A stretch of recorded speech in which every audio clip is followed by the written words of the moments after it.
So today we are starting our fifth chapter of the book Krishna Consciousness, the Matchless Gift.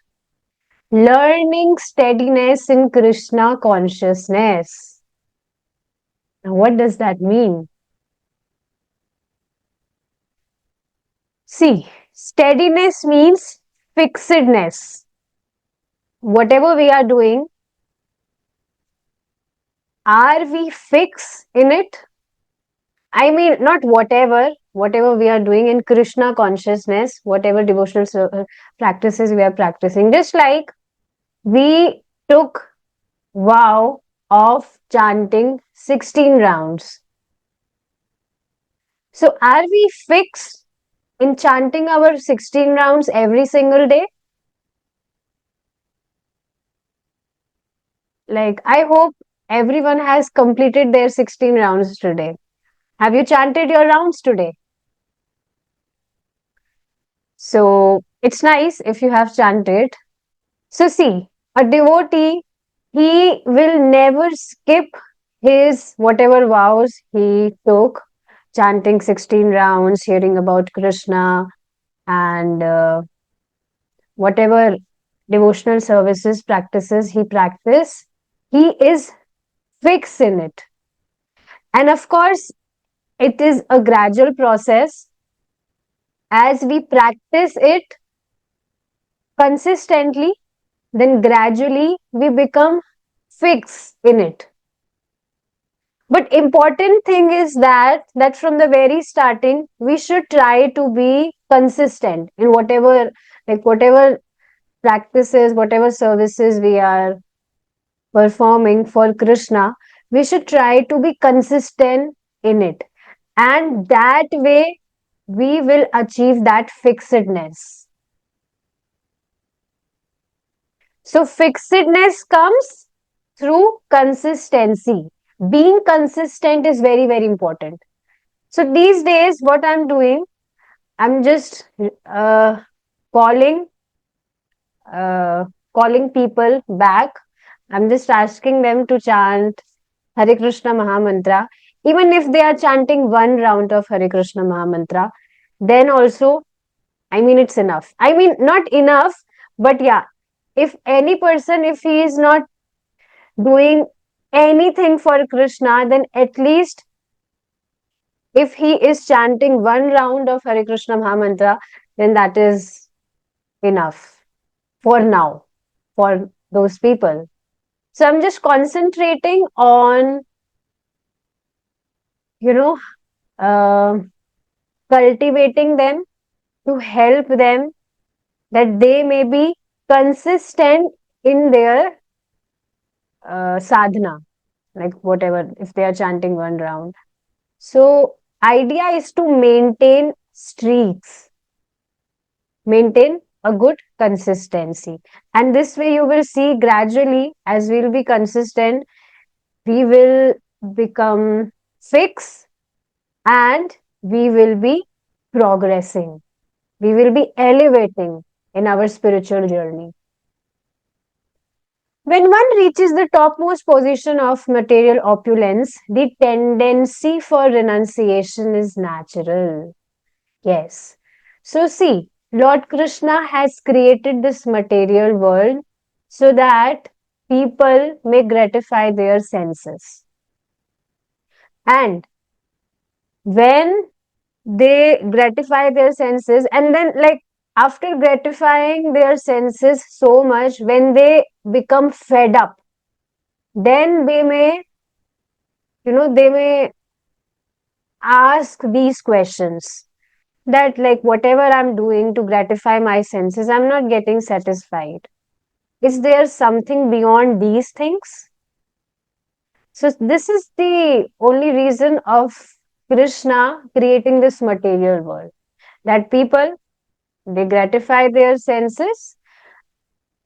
And see, this is natural, that any person who is engaged in gratifying his senses, then he will never be satisfied. So, this material world is designed in this way only. That's why you will see that This material world, material means opposite of spiritual. And it is designed in this way that any person, if even he is so much engrossed in gratifying his senses, then also he will not experience the ultimate satisfaction. He will be dissatisfied every time. And apart from that, um, sufferings, miseries are here in this material world. So in this way, people, they may get fed up from all these things, and may they ask these questions, that is there something beyond these things? So this is what Srila Prabhupada is saying here, that when one reaches the topmost position of material opulence, means like he has everything. He is so rich, he has fame, he has good wife, family, everything. But then also he's not satisfied. Then tendency for renunciation is natural. There are two tendencies in this material world: bhoga, sense enjoyment, and tyaga, renunciation of this material world. Without guidance, however, one does not know how to renounce. So, yes, like natural tendency for renunciation is extremely rare. Until a person will not hear in guidance, tendency of natural renunciation is very rare. Just like, I can really relate with this. Although I was not getting satisfied with whatever I was doing before when I was not in Krishna consciousness, but then also I was not realizing it myself. I was just keep on, fulfilling my those unnecessary desires, like anything. I was just crazy for all those desires, in fulfilling those desires, and I was aspiring to get more of it. And I myself was not realizing this. I was not able to realize this, that, oh, I'm not getting satisfied. So, this natural tendency of understanding this thing is extremely rare. That's why we should, like, devotees should give chance to other people, because people are not actually aware of this thing. Like, it is extremely rare for people to realize this thing by themselves, that I'm doing everything, but then also I'm not getting satisfied. So, yes, when I started attending the classes, Prabhuji's classes, then I was able to relate with whatever Prabhuji was speaking. That yes, this is so true. It was really eye-opening for me. And it is an eye-opening for everyone who hears and, follow it in their lives. So yes, devotees should give chance to other people to, you know, preach this auspicious knowledge. And see, only devotees can do this, because they are only aware of this profound knowledge. So only devotees can tell this knowledge. Very amazing thing. See, we have heard this like many times, at least I have heard it many times. But few days ago, Prabhuji, he just highlighted this point, that what Krishna is expecting from us, what Lord Chaitanya is expecting from us.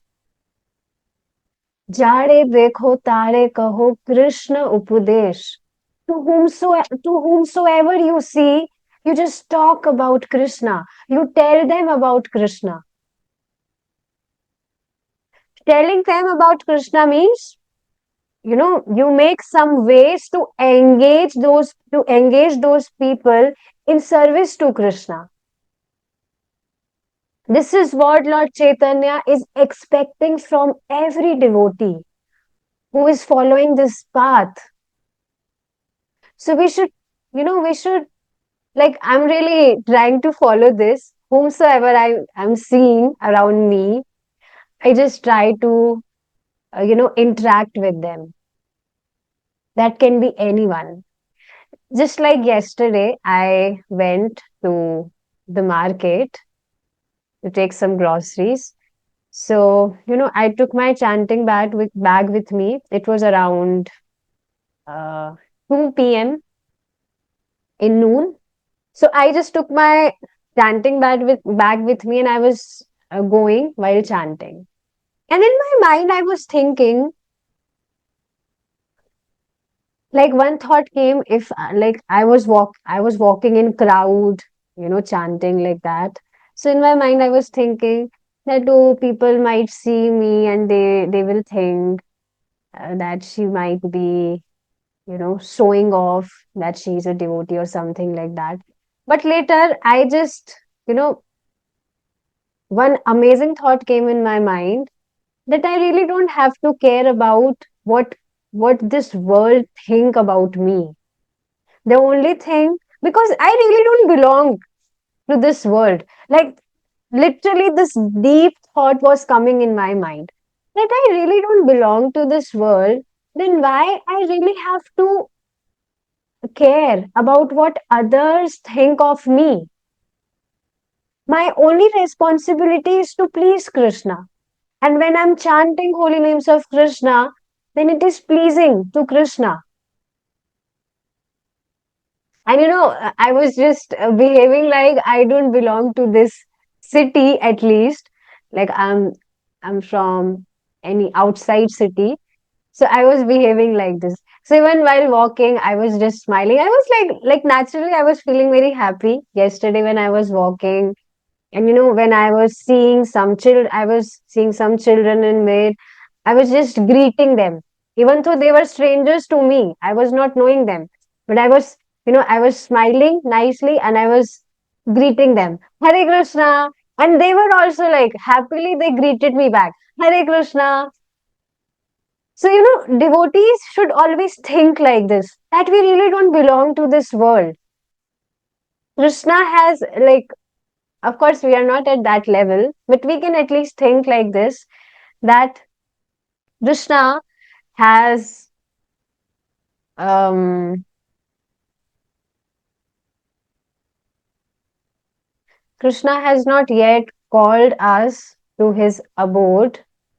He has put us here so that we may preach his glories. We should think like this, because only devotees, they are aware of this auspicious knowledge, this profound knowledge, and they can only pass it to other people.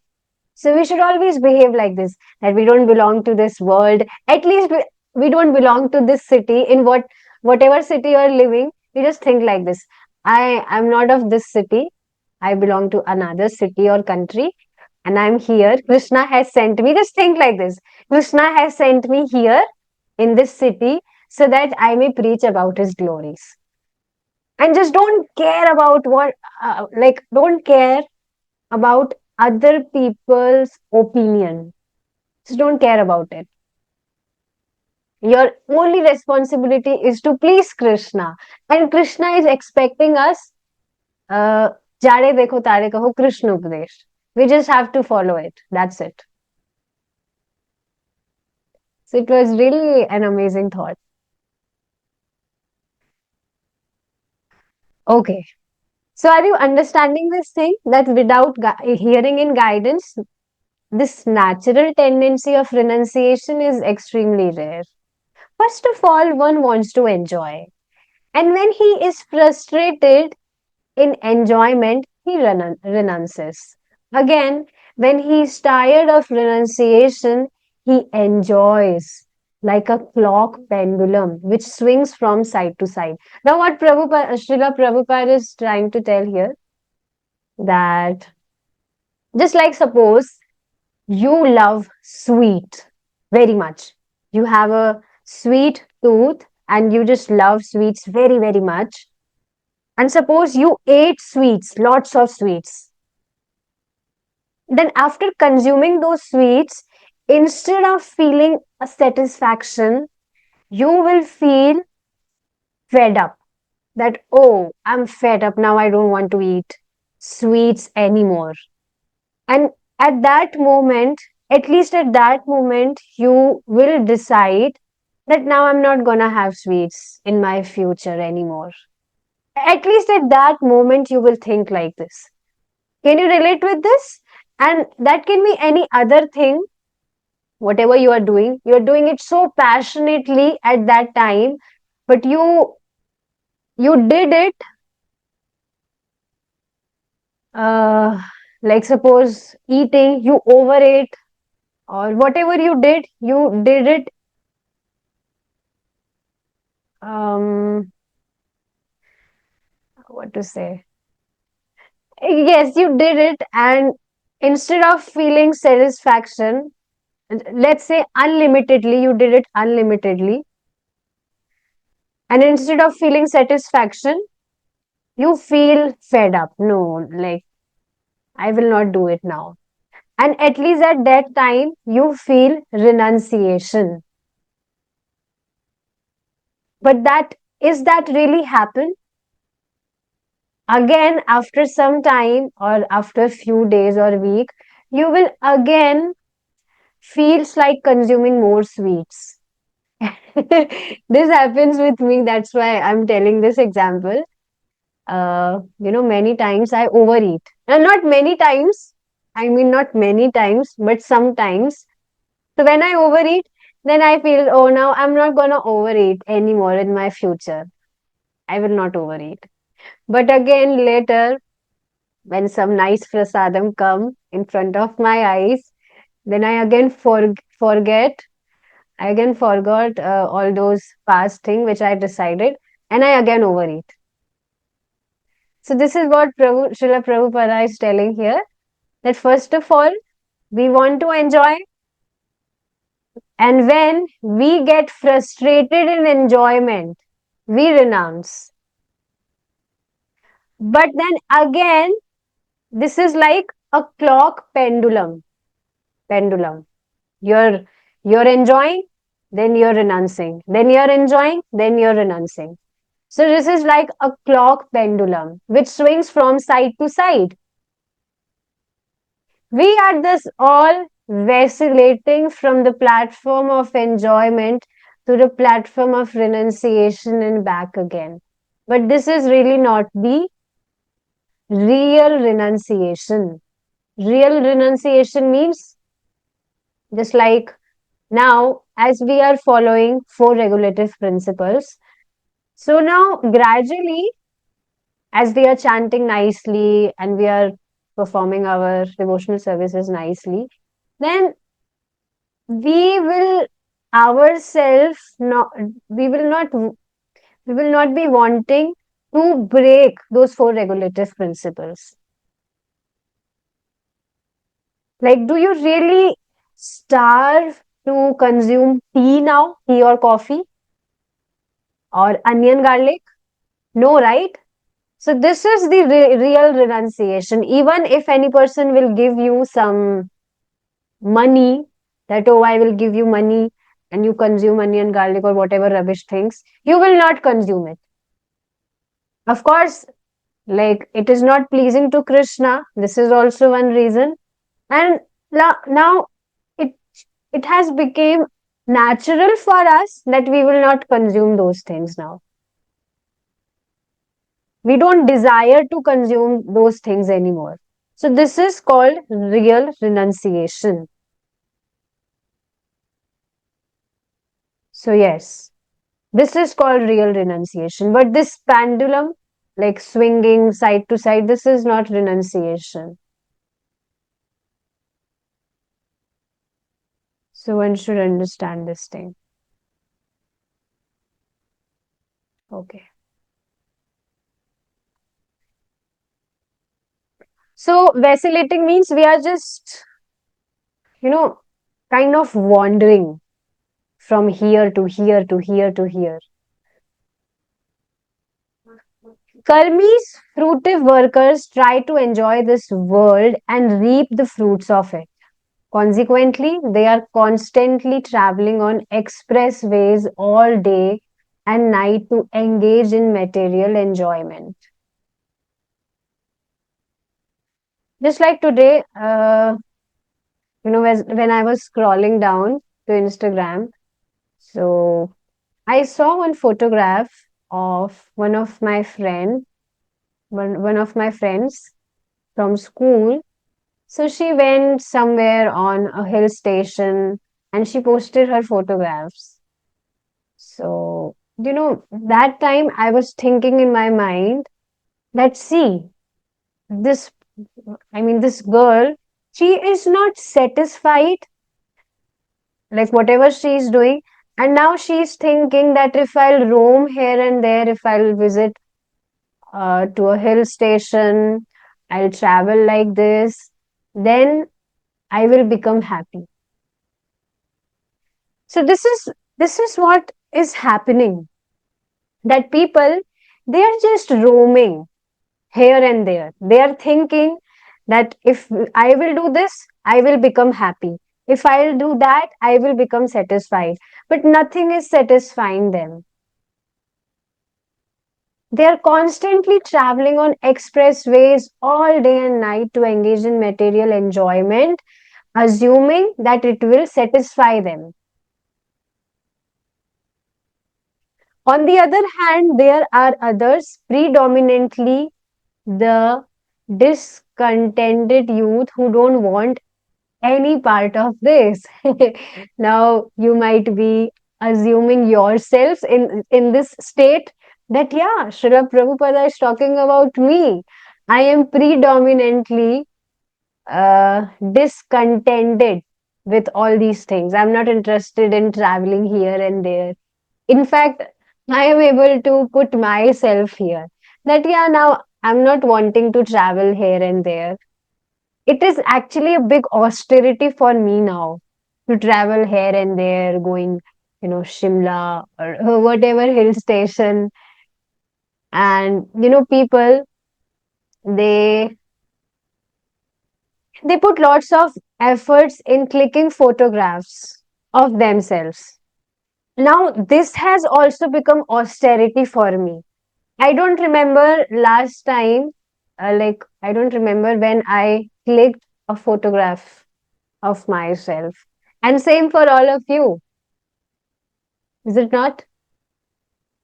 Okay, I also want to put one thing here, that uh, the display profile that I have put on my WhatsApp is of the early days of of me in Krishna consciousness. And I have put that display profile so that people may know that it's me who is texting them. Otherwise, people, sometimes they become confused that who is this texting me? So it's not like you are understanding why I have put that display profile on my WhatsApp. And Prabhuji also did it for that reason only. Otherwise, people get confused that who is this texting me? So there are like many people from through whom I met when I was when I was not in Krishna consciousness.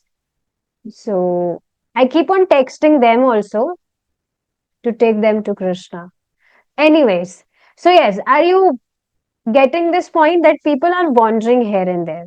On the other hand, there are others. Okay, we have read this. Thus, the world contains those engaged in bhoga and those engaged in tyaga. So there are these two tendencies: sense enjoyment and then renunciation. Sense enjoyment, renunciation. However, we will not be happy by following either of these paths. What does that mean? Okay, like giving up sense gratification is nice thing, and if we are following renunciation in our life, then also we will not become happy. Because it is not our proper position to either enjoy or renounce. You know why? See, this is for sure that sense enjoyment is not for us, because not we are not this body, we are soul, and if we are trying to gratify our senses, then we are only feeding this material body, and we are not this material body. So instead, we should try to feed our soul, and only that way we will be satisfied. So, okay, we are understanding this one point that sense gratification is not for us. And what about renunciation? Renunciation is good thing, is it not? Then why Srila Prabhupada is telling here that renunciation is also not our proper position to execute? Because we can't actually renounce anything. You know why? Because nothing belongs to us. Everything belongs to Krishna. This is what we discussed in our previous class. Yes. So we can't renounce anything because nothing belongs to us. Everything belongs to Krishna. Real renunciation is whatever you have, you put it in service to Krishna. That is real renunciation. So this was a takeaway point from today's class, that we can't renounce anything because nothing belongs to us. Real renunciation is putting things or people in service to Krishna. So instead of, like, if someone is in grahast ashram, so instead of leaving your family, his family, one should try to engage those members in service to Krishna. That is real renunciation.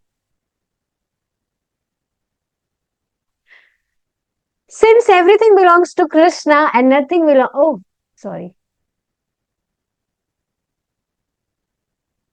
Yes. Since everything belongs to Krishna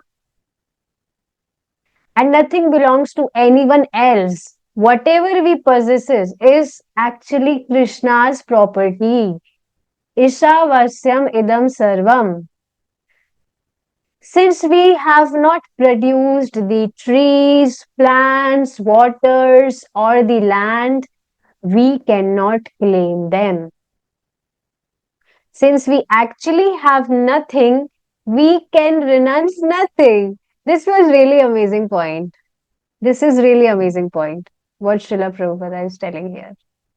That we can renounce nothing. Because we actually have nothing. We are, beggars in this material world. We are just, these are our false assumptions that, oh, this is my sweater, this is my mobile phone, this is my laptop, this is my house, this is my car, or whatever things. But we actually have nothing. We are beggars. And see, this is like real thing. We came in this world, when we took birth in this world, what did we took with us? This is something amazing. See? Or as it is said, naked we come into this world and naked we go out. Naked means that we came in this world, we didn't took anything in this world, we came naked, and we will go out from this world naked. We will not be taking anything. Whatever possessions we have earned. Like, we are assuming it that we have earned it, but it's just Krishna has given those things to us. In charity. So, yes, we should nicely use it in service to Krishna. This should be our responsibility. In the interim, we falsely claim. This is my country. This is my house. This is my wife. These are my children. This is my property. This is my bank balance, etc., etc. So we are just falsely claiming this. Such claims are false because when we come into the world, we come in empty handed.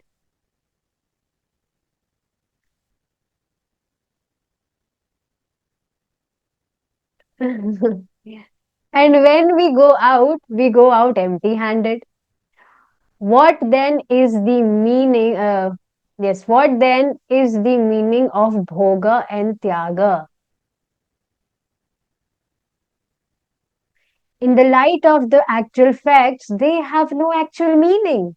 Bhoga is theory and tyaga, renunciation of what never belonged to us, is a form of lunacy.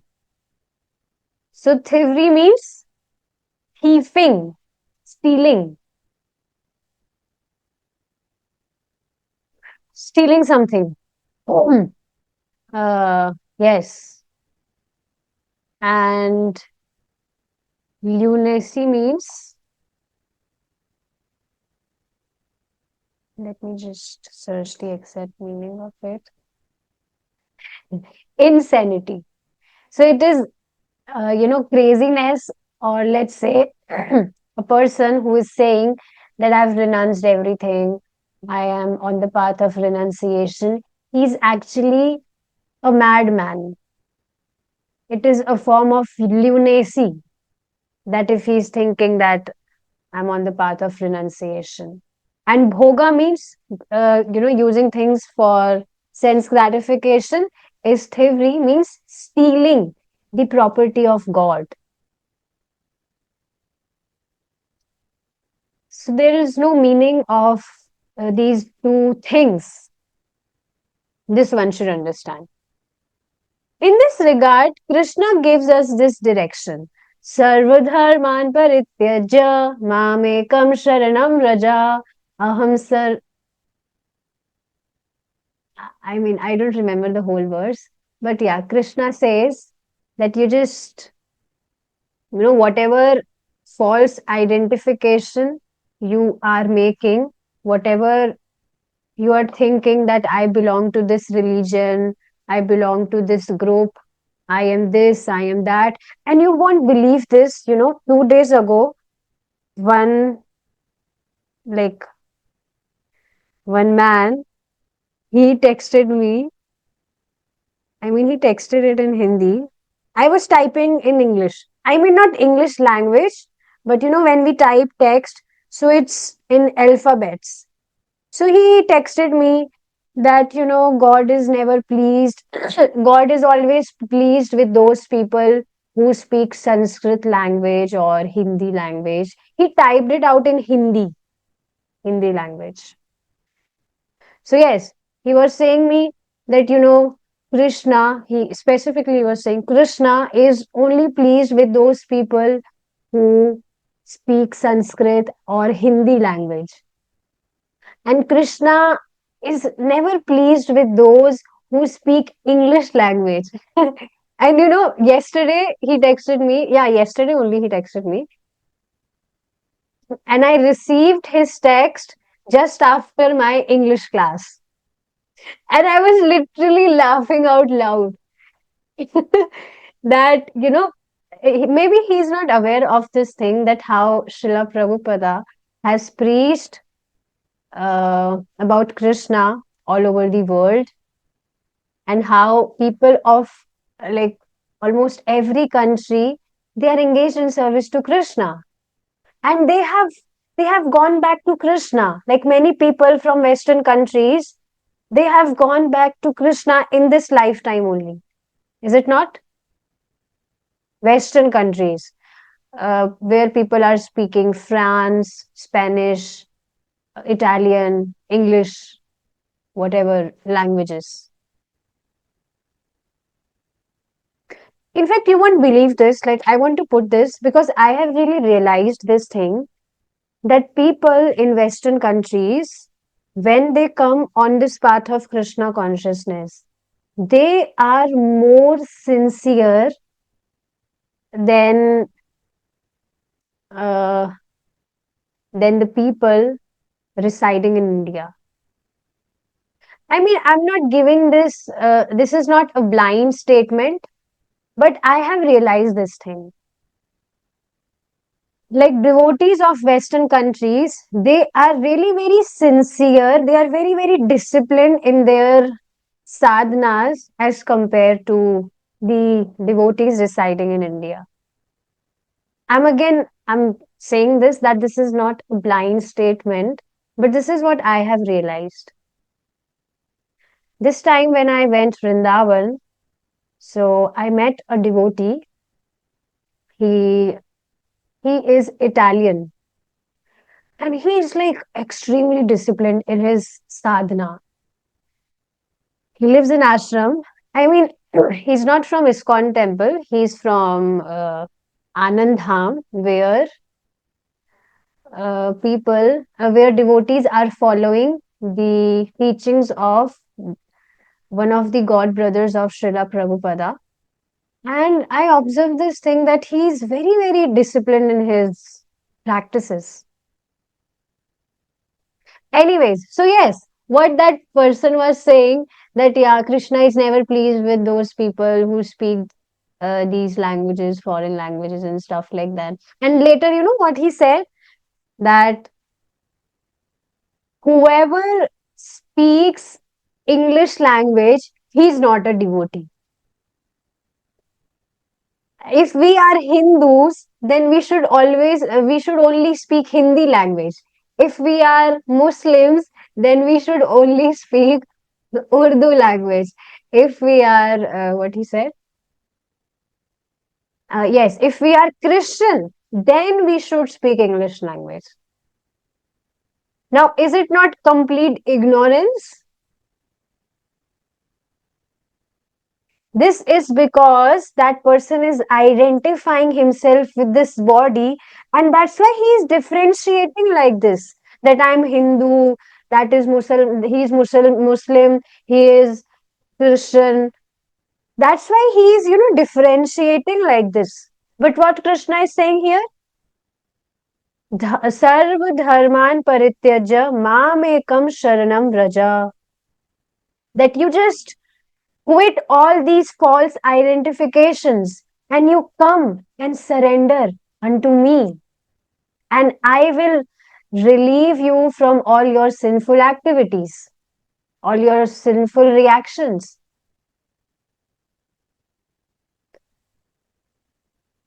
So later I said him that I want to talk with you about this topic. So he was apologizing that I see you as a nice devotee, and that's why I just set my heart to you that we should only speak this language, that language. Then later I just explained him this whole thing, that we are not this body, we are soul. And if we are talking these things, we are actually identifying ourselves with this body. And that's why we are differentiating like this. But Krishna is not saying this.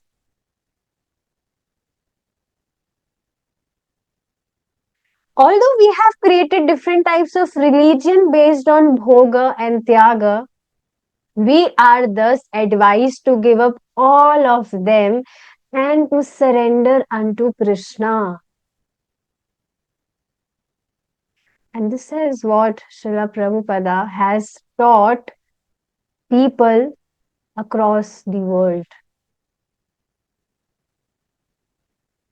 When renunciation is recommended in Bhagavad Gita, it refers to renunciation of everything that we falsely claim to possess. Yes.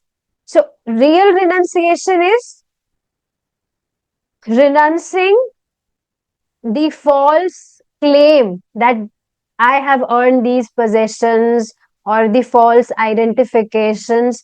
We should renounce these things. We should quit these things.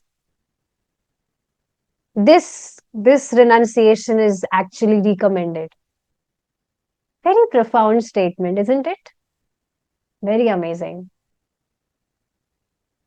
Okay, we will be discussing the rest part in our next session if Krishna is willing. We will stop here now. Thank you so much for joining. Hare Krishna. Jai Srila Prabhupada.